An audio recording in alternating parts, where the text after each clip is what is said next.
Hello hello दोस्तों। Online classes में आप सभी का स्वागत है। दोस्तों, आज का हमारा टॉपिक है यानी राजस्थान के लोक नाट्य। राजस्थान के लोक नाट्य में हमने ख्याल को पढ़ चुके थे। ख्याल यानी राजस्थान के ख्याल, और राजस्थान के ख्याल कहाँ कहाँ प्रसिद्ध है वो हम पढ़ चुके थे। अब आते हैं हमारी नौटंकी यानी राजस्थान की नौटंकी।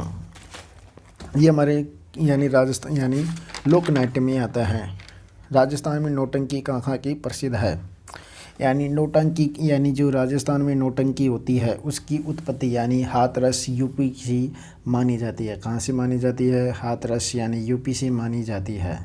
नौटंकी की उत्पत्ति कहाँ से मानी जाती है? हाथरस यानी हाथरस यूपी से मानी जाती है। और राजस्थान में कौन कौन से क्षेत्र में लोकप्रिय यानी नौटंकी प्रसिद्ध है? यानी राजस्थान में नौटंकी कौन कौन से क्षेत्र में लोकप्रिय है? इसकी ट्रिक आती है ABCD।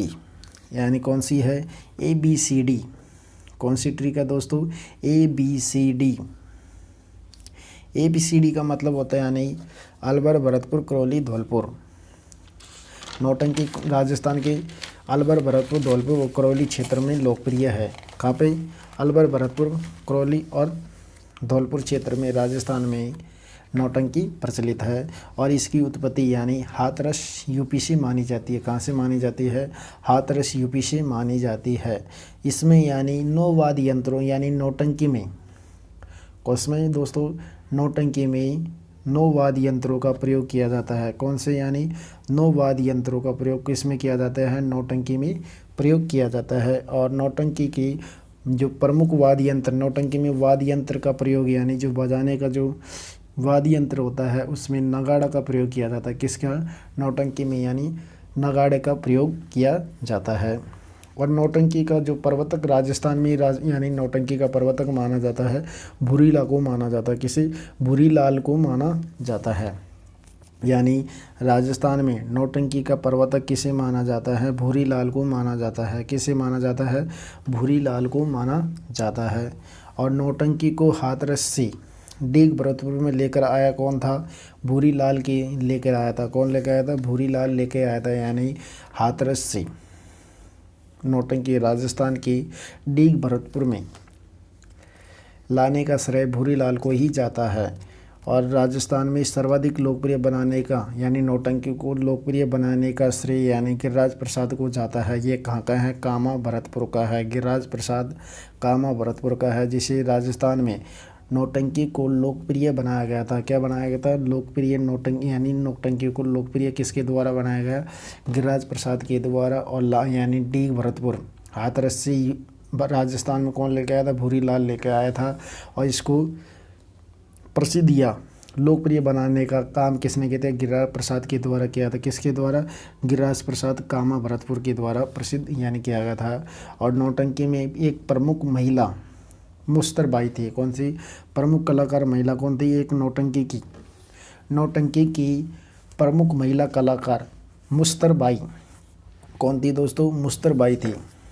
कौन थी? मुस्तर थी। यानी नौटंकी के राजस्थान में नौटंकी की यानी नौटंकी का प्रवर्तक या उत्पत्ति कहाँ से मानी जाती है? हाथरस से मानी जाती है। और राजस्थान के किस क्षेत्रों में प्रिय है? ABCD ट्रिक क्या है? ABCD अलवर, भरतपुर, धौलपुर, करौली, इन क्षेत्रों में नौटंकी प्रसिद्ध है। और इसमें 9 वाद्य यंत्रों का प्रयोग किया जाता है। प्रमुख वाद्य यंत्र यानी नगाड़ा का प्रयोग किया जाता है। और इसके प्रवर्तक किसे माना जाता है? यानी भूरीलाल को माना जाता है। और ये कहाँ पे लेके आया था? हाथरस से डीग भरतपुर में लेके आया था। डीग वर्तमान में भरतपुर में स्थित है। और इसे सर्वाधिक लोकप्रिय बनाने का श्रेय यानी गिरिराज प्रसाद कामा को जाता है। और नौटंकी की एकमात्र महिला कलाकार है मुस्तबाई। कौन है? मुस्तबाई। और राजस्थान में प्रचलित यानी नौटंकियाँ कौन कौन सी है? इसकी ट्रिक आती है राजस्थान में आ अब असले यानी राजस्थान में नौटंकी प्रचलित, राजस्थान में नौटंकी प्रचलित कहाँ की स्थिति है? यानी अब असले। इसकी ट्रिक क्या है? अब असले। राजस्थान में प्रचलित नौटंकियाँ कौन कौन सी है? इसकी ट्रिक होती है आ अब हंस ले। आ से होता है आला उदल की नौटंकियाँ प्रचलित है। अब से होता है अमर सिंह की नौटंकी, और है से हरिचंद्र या तारामती की नौटंकी, सत्यवान सावित्री की नौटंकी, और लैला मजनू की नौटंकी, और नल दमयंती नौटंकी। यानी राजस्थान में 6 नौटंकियाँ प्रचलित है। आला उदल, अमर सिंह, हरिश्चंद्र, तारामती, और सत्यवान सावित्री, और लैला मजनू, और नल दमयंती। आ अब असले, इसकी ट्रिक क्या है? ये प्रचलित राजस्थान में आ अब असले। आ से आला उदल, ऐसे अमर सिंह, है से हरिचंद्र, तारामती, और से यानी सत्यवान सावित्री, और ले से लैला मजनू, और ना से नल दमयंती। क्या है? नल दमयंती। ये राजस्थान में यानी नौटंकियाँ प्रचलित है। उसके बाद हमारा आता है राजस्थान की लोक नाट्य में आता है हमारा क्या आता है? स्वांग। स्वांग क्या होता है? स्वांग के बारे में देखते हैं। स्वांग स्वांग वो होता है जो किसी ऐतिहासिक या पौराणिक पात्र की जो वेशभूषा धारण कर नकल करना, उसे स्वांग कहा जाता है। यानी स्वांग किसे कहते हैं? जो किसी ऐतिहासिक या पौराणिक जो कोई पात्र होता है उसका वेशभूषा यानी जो वेश धारण कर नकल करना स्वांग कहलाता है। क्या कहलाता है? स्वांग कहलाता है। और स्वांग के कलाकार को भैरूपिया कहा जाता है। क्या कहते हैं? भैरूपिया। जैसे श्री राम का अवतार की नकल करके उसकी अवतार का यानी जो स्वांग करना, नकल करना, उसे क्या कहते हैं? भैरूपा कहते हैं। या स्वांग यानी जिनके कलाकार को भैरूपा कहता है उसे स्वांग कहते हैं। जैसे हनुमान जी की नकल करना, हनुमान जी की जो पात्र है उसकी नकल करना यानी उसे स्वांग कहते हैं। और इसके कलाकार को क्या कहते हैं? भैरूपिया कहते हैं। स्वांग करने वाले यानी हिंदू को भांड कहते हैं। जो स्वांग करता है उसे यानी जो स्वांग करने वाले हिंदू को भांड कहा जाता है। क्या कहते हैं? भांड कहते हैं। और मुस्लिम को जो मुस्लिम स्वांग करता है उसे भानमती कहते हैं। क्या कहते हैं? भानमती कहते हैं। यानी हिंदू में जो स्वांग करने वाले को भांड कहते हैं और मुस्लिम में स्वांग करने वाले को क्या कहते हैं दोस्तों?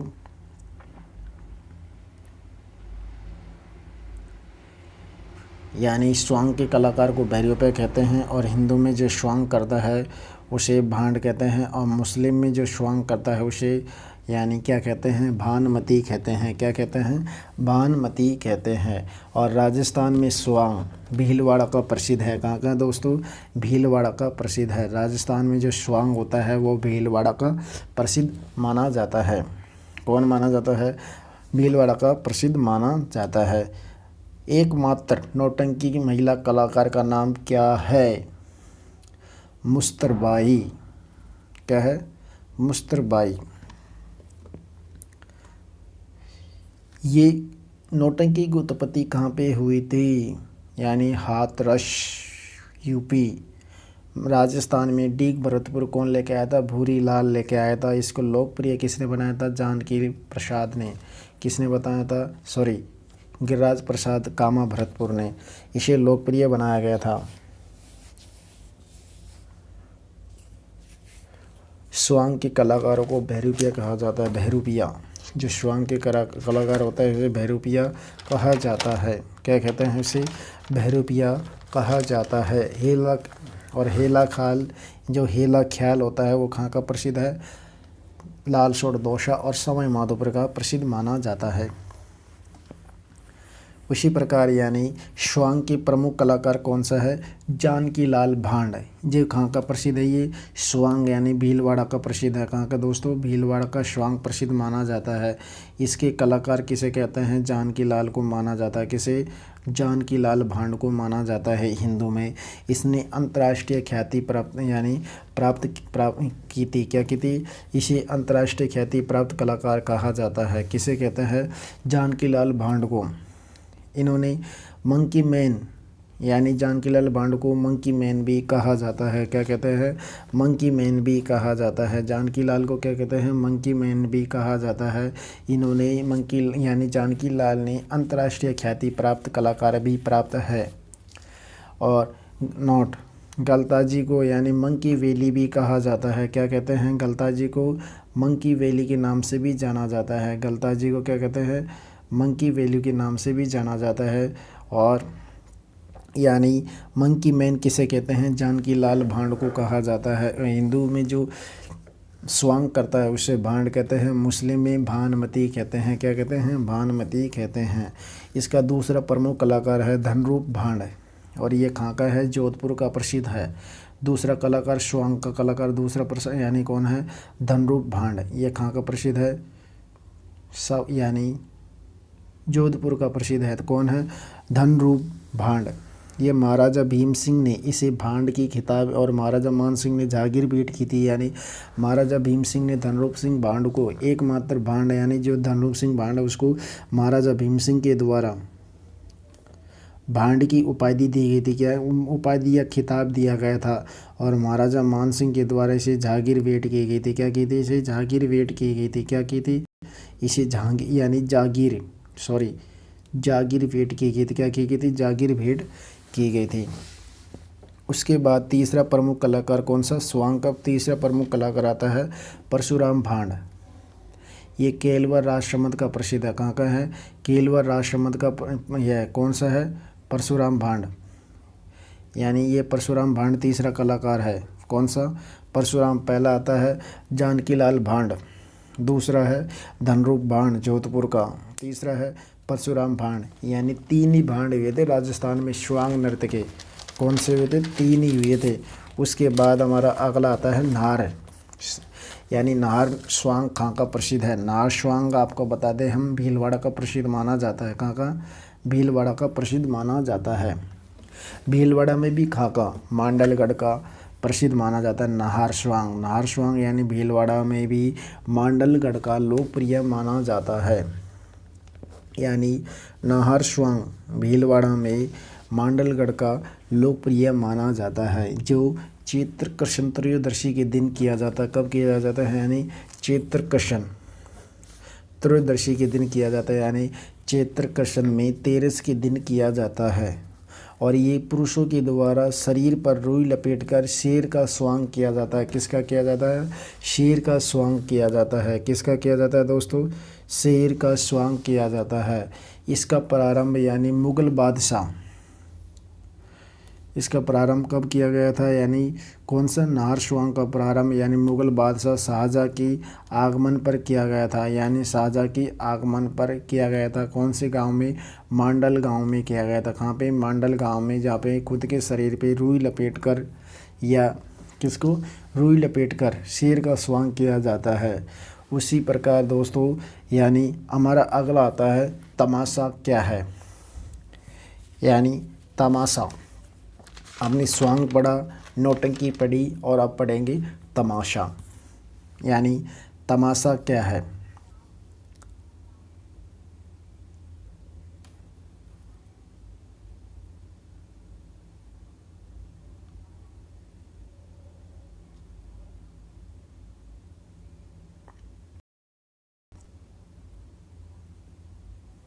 तमाशा। तमाशा मूलतः यानी महाराष्ट्र की शैली का माना जाता है। कहाँ के? यानी महाराष्ट्र की शैली का माना जाता है। कहाँ का माना जाता है? तमाशा यानी महाराष्ट्र की शैली का तमाशा माना जाता है। और ये तमाशा राजस्थान में जयपुर में प्रसिद्ध है। कहाँ का है? जयपुर में प्रसिद्ध है। तमाशा कहाँ का प्रसिद्ध है? जयपुर में प्रसिद्ध है। ये मूलतः यानी महाराष्ट्र का माना जाता है। कहाँ का माना जाता है? महाराष्ट्र का माना जाता है।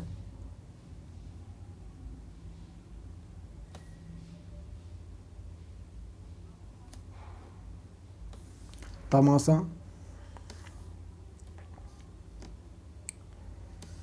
तमाशा जयपुर का प्रसिद्ध है और इसके प्रवर्तक यानी वंशीधर भट्ट को माना जाता है। तमाशा के प्रवर्तक किसे माना जाता है? वंशीधर भट्ट को माना जाता है। किसे? वंशीधर भट्ट को माना जाता है।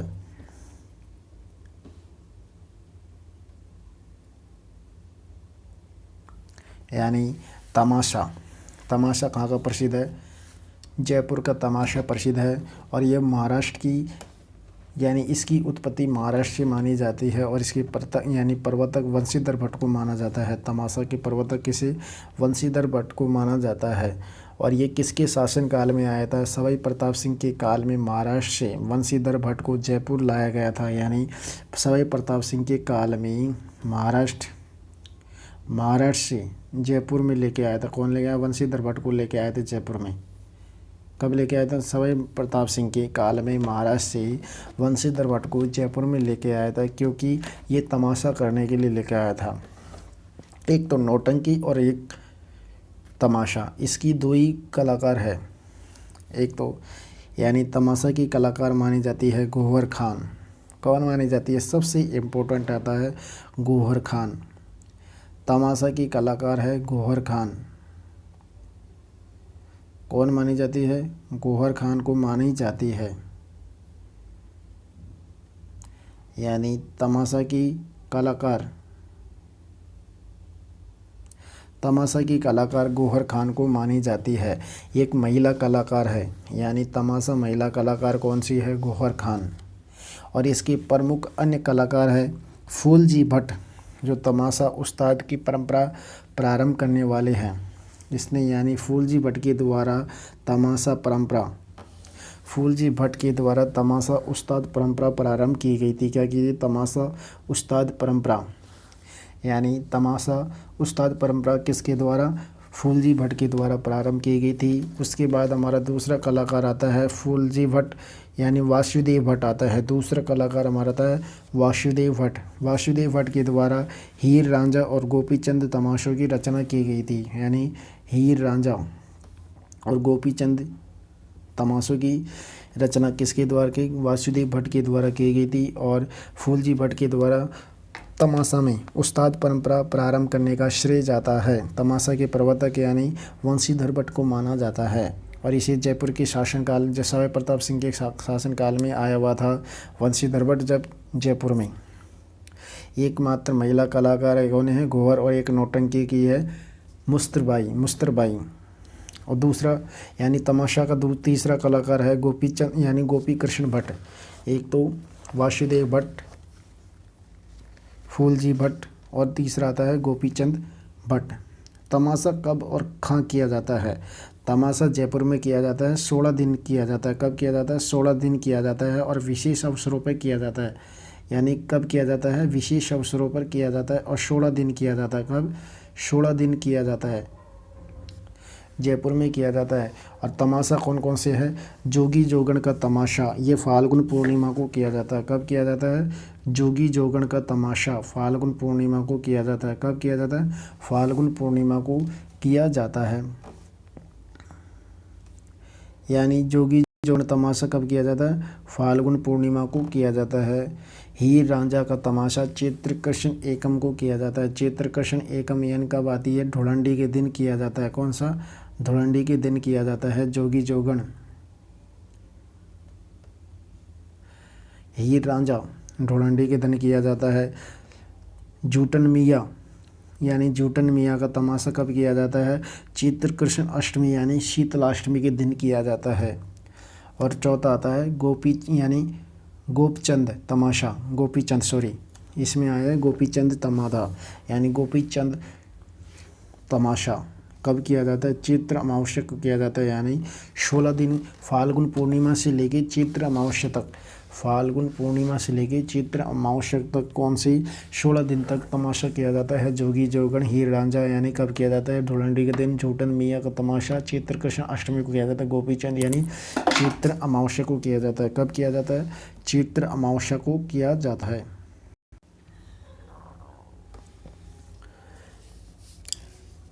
यानी तमाशा जोगी जोगण हीर रांझा और झूठन मियाँ और गोपीचंद का तमाशा, ये हमारे 16 दिन तक किए जाते हैं। उसके बाद हमारा था नोट लगा के, यानी 1594 में मानसिंह के शासनकाल में यानी कवि मोहन ने धमाका मंजरी नामक लोक नाट्य की रचना की गई थी। कौन सी? यानी नाटक की धमाका मंजरी, यानी धमाका मंजरी लोक नाट्य की रचना की गई थी। और राजा मानसिंह के काल में, राजा मानसिंह का काल आता है 1594। तमाशा लोकनाट्य में नृत्य, संगीत और गायन तीनों विधाओं का तालमेल दिखाई दिया जाता है। यानी जो तमाशा लोकनाट्य होता है उसमें नृत्य संगीत और गायन का तालमेल, तीनों विधाओं का तालमेल दिखाई दिया जाता है। क्या यानी तीनों विधाओं का तालमेल क्या दिखाई दिया जाता है। उसके बाद आता है हमारा रम्मत। कौन सा आता है?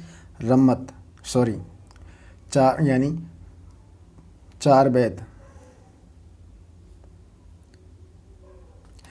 बैत आता है। यह मूलतः अफ़गानिस्तान की शैली का है। यानी चार बैत कहाँ का प्रसिद्ध है? मूलतः अफ़गानिस्तान की शैली का प्रसिद्ध माना जाता है। कहाँ का माना जाता है? मूलतः अफ़गानिस्तान शैली का माना जाता है। कहाँ का माना जाता है दोस्तों? मूलतः यानी अफ़गानिस्तान शैली का माना जाता है चार बैत। और इसी पश्तो भाषा में प्रस्तुत किया गया था। कौन सी भाषा में? इसी पश्तो भाषा में प्रसिद्ध किया गया था। इसे अफ़गानिस्तान शैली का मूलत माना जाता है। यानी मूलत यानी चार बैत को मूलत कहाँ का माना जाता है? चार बैत होता है जो मूलत अफ़गानिस्तान की शैली का माना जाता है और इसी पश्तो भाषा में प्रस्तुत किया जाता है। कौन सी भाषा में? यानी पश्तो भाषा में प्रस्तुत किया जाता है। और चार बैत हमारे राजस्थान में टोंक में प्रसिद्ध है। कहाँ पे दोस्तों? टोंक में प्रसिद्ध है। और ये इसका प्रस्तुतिकरण यानी पठान शैली में किया जाता है। टोंक में कौन सी शैली में? पठान शैली में प्रस्तुत किया जाता है। और ये कहाँ का प्रसिद्ध है? टोंक का है। और इसमें प्रमुख वाद्य यंत्र यानी ढप और ढप का प्रयोग किया जाता है। किसका प्रयोग किया जाता है? ढप का प्रयोग किया जाता है। यानी ढप वाद्य यंत्र का प्रयोग कौन से में? चार बैत में किया जाता है। यह मूलतः अफ़गानिस्तान का माना जाता है और यह फ़ारसी भाषा में प्रस्तुतिकरण किया जाता है। और शैली कौन सी है? पठान शैली में प्रस्तुतिकरण किया जाता है। और कहाँ का प्रसिद्ध है? यानी टोंक का प्रसिद्ध माना जाता है। टोंक के नवाब फैज़ुल्लाह खां के काल में प्रारंभ किया गया था। यानी चार बैत किसके काल में प्रारंभ किया गया? जो टोंक का नवाब था फैज़ुल्लाह खां के काल में इसको प्रारंभ किया गया था। और इसकी प्रवर्तक अब्दुल खां और करीम खान निहाक को माना जाता है। यानी अब्दुल खां और करीम निहाक खान को माना जाता है। और किसके काल में? यानी टोंक के नवाब फैज़ुल्लाह खां के काल में इसको प्रसिद्ध किया गया था। क्या किया गया था? इसे प्रसिद्ध किया गया था। क्या किया था दोस्तों? प्रसिद्ध किया गया था। यानी क्या किया था? इसको प्रसिद्ध। चार बैत कहाँ का प्रसिद्ध है? अफ़गानिस्तान का। पश्तो भाषा में प्रस्तुत किया गया था। इसे टोंक में लोकप्रिय है। यह पठान शैली में प्रस्तुतिकरण किया गया था। कौन सी? पश्तो भाषा में। इसके प्रमुख वाद्य यंत्र आता है ढप आता है। क्या आता है दोस्तों? ढप आता है।